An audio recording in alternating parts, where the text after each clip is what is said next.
जय हिंद दोस्तों, स्वागत है आपका अपने YouTube चैनल ज्ञान वाला में। मैं शिवम सर आज लेकर आया हूं एक नया टॉपिक दोस्तों।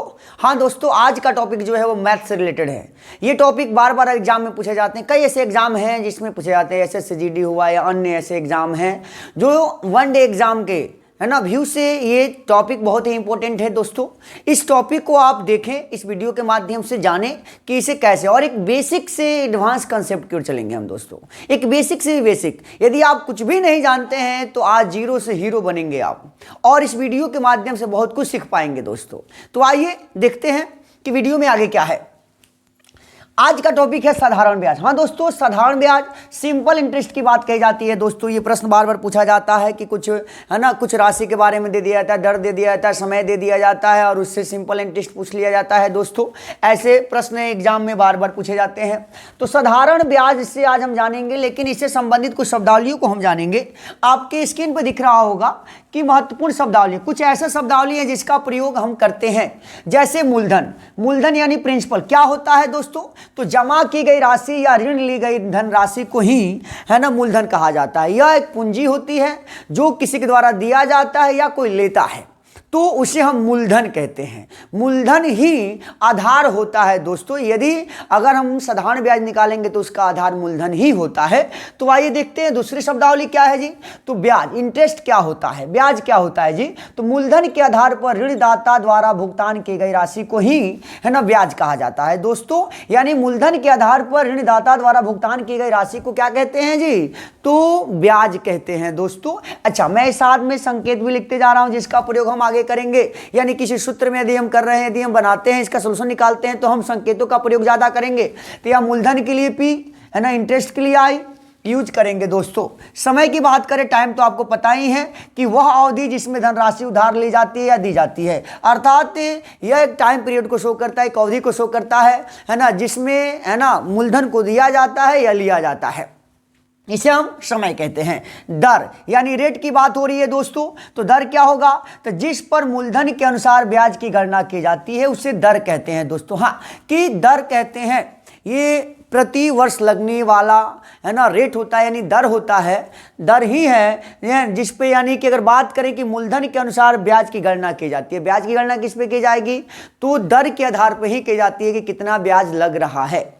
अच्छा, आगे चलते हैं दोस्तों। मिश्र धन, यानी कि मिश्र धन लिखा हुआ है, अमाउंट की बात करता है। मूलधन एवं ब्याज के योग को मिश्र धन कहा जाता है दोस्तों। अर्थात यदि मूलधन और ब्याज एक साथ हम जोड़ देते हैं तो जो प्राप्त होती है राशि उसे मिश्र धन कहा जाता है दोस्तों। ये तो रहा बेसिक, यानी आपने मूलधन जाना, ब्याज जाना, समय जाना, दर जाना और मिश्र धन जाना दोस्तों। इसके संकेतों का प्रयोग हम आगे करेंगे, जैसे P है, I है, समय के लिए TIN यूज किया जाता है, दर के लिए R या R यूज किया जाता है और अमाउंट के लिए यूज किया जाता है दोस्तों। आपके स्क्रीन पे दिख रहा होगा कि हम इसके महत्वपूर्ण सूत्रों की बात करें तो सिंपल इंटरेस्ट यानी SI का अगर हम बात करें कि कैसे निकालेंगे, तो मूलधन गुने दर गुने है ना आपका समय है ना और बाई 100 कर देते हैं दोस्तों, तो हमारा ये सिंपल इंटरेस्ट निकल जाता है दोस्तों। अच्छा, ऐसे ही अगर सवाल ये भी दे कि SI निकालना, यदि मिश्रधन दिया हो और मिश्रधन दिया हो और साथ ही साथ मूलधन दिया हो, तो हम ब्याज कैसे निकालेंगे? तो ब्याज निकालने के लिए हम क्या करेंगे जी? तो मिश्रधन में से यानी SI निकालना हो तो SI इज इक्वल हो जाएगा A माइनस P, यानी कि मिश्रधन में से हम मूलधन को घटा देंगे तब भी हमारा ब्याज निकल जाएगा। या यदि मिश्रधन निकालना हो तो मूलधन और ब्याज को हम जोड़ देंगे तो हमें मिश्रधन प्राप्त हो जाएगा दोस्तों। ऐसे ही यदि P निकालें, यानी मूलधन निकालना हो, ब्याज दिया है, दर दिया है, समय दिया है, तो हम कैसे निकालेंगे? तो SI into 100 by R into T कर देंगे दोस्तों, तो हमारा है ना मूलधन निकल जाएगा। ऐसे रेट ही निकालना हो, इसी फॉर्मूला से ही इसे प्राप्त किया गया है। अर्थात है ना, अगर हमें रेट निकालना हो दोस्तों तो रेट के लिए SI into 100 by P into T कर देंगे, यानी प्रिंसिपल और टाइम को है ना गुणनफल से भाग दे देंगे तो हमारा निकल जाएगा क्या? रेट। ऐसे ही यदि टाइम निकालना हो तो क्या करेंगे?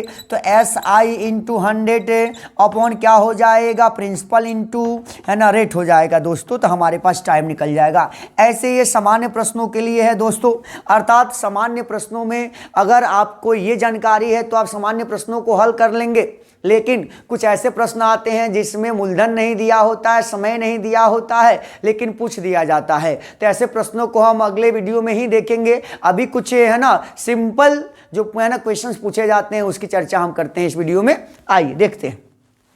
ऐसे आपके स्क्रीन पे दिख रहा होगा P। मान लीजिए कि कोई है ना अमाउंट है 100 ही है, 100 हम ले लेते हैं दोस्तों। कोई भी अमाउंट हम ले लेते हैं, कुछ भी ले सकते हैं आप राशि, लेकिन जनरली हमेशा 100 ले लिए। अच्छा, अगर रेट मान कर चलते हैं कि इसमें 4% वार्षिक लग रहा है और समय हमें 1 वर्षों के लिए दे रहे हैं, यानी 1 वर्ष हो रहा है, तो SI की गणना कैसे की जाएगी दोस्तों? तो SI की गणना करने के लिए मैंने कहा कि आप मैं ना मूलधन गुने है ना ब्याज दर, यानी कि जो दर है वो दर से है ना और गुने समय कितना है, और इसको हम 100 से डिवाइड करते हैं। कैंसिल हो जाएगा, 4 है ना, 4 1 जा 4 यानी कि 4 हो जाएगा।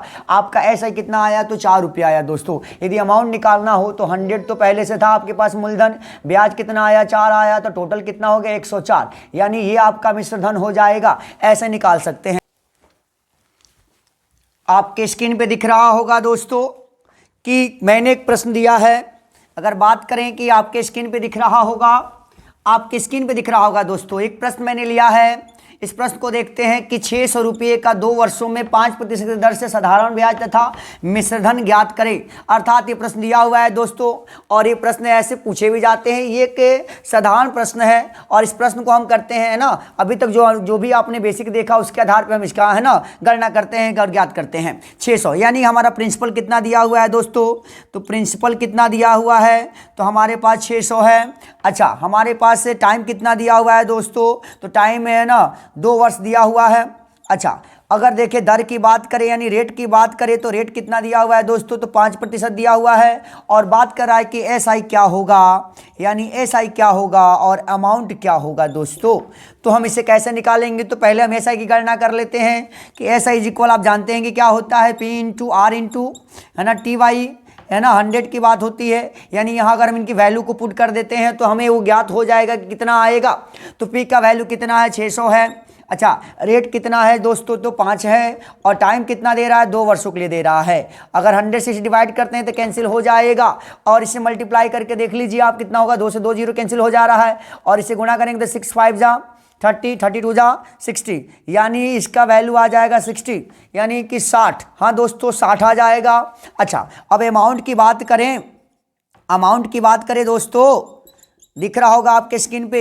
अमाउंट की बात कर तो आप जानते हैं कि P प्लस SI यहाँ से हम निकाल सकते हैं। अर्थात 600 तो पहले ही दिया हुआ था हमारे पास, जो मूलधन था वो 600 था, और ब्याज कितना निकला जी? 60 रुपया निकला। इसको हम ऐड कर देंगे तो हो जाएगा 660 रुपया दोस्तों। अर्थात आपके पास दोनों ज्ञात हो गया, एक तो आपका साधारण ब्याज ज्ञात हो गया 60 रुपया, और मिश्रधन आपका ज्ञात हो गया 660 रुपया दोस्तों। तो ऐसे ही अगले पार्ट में आपको लेकर आऊंगा, और भी इससे भी जो कठिन प्रश्न होते हैं उसे हम टाइप वाइज पढ़ेंगे, यानी टाइप 1, टाइप 2, टाइप 3 करके जो भी इंपॉर्टेंट है ना टॉपिक है, यानी साधारण ब्याज से रिलेटेड और ऐसे प्रश्न पूछे जाते हैं, साधारण से साधारण, कठिन से भी कठिन प्रश्न पूछे जाते हैं, उसे हम आसान तरीके से है ना उसका सॉल्यूशन निकालेंगे, उसको हल करेंगे दोस्तों। तो फिर मिलते हैं एक नए वीडियो में। जय हिंद दोस्तों।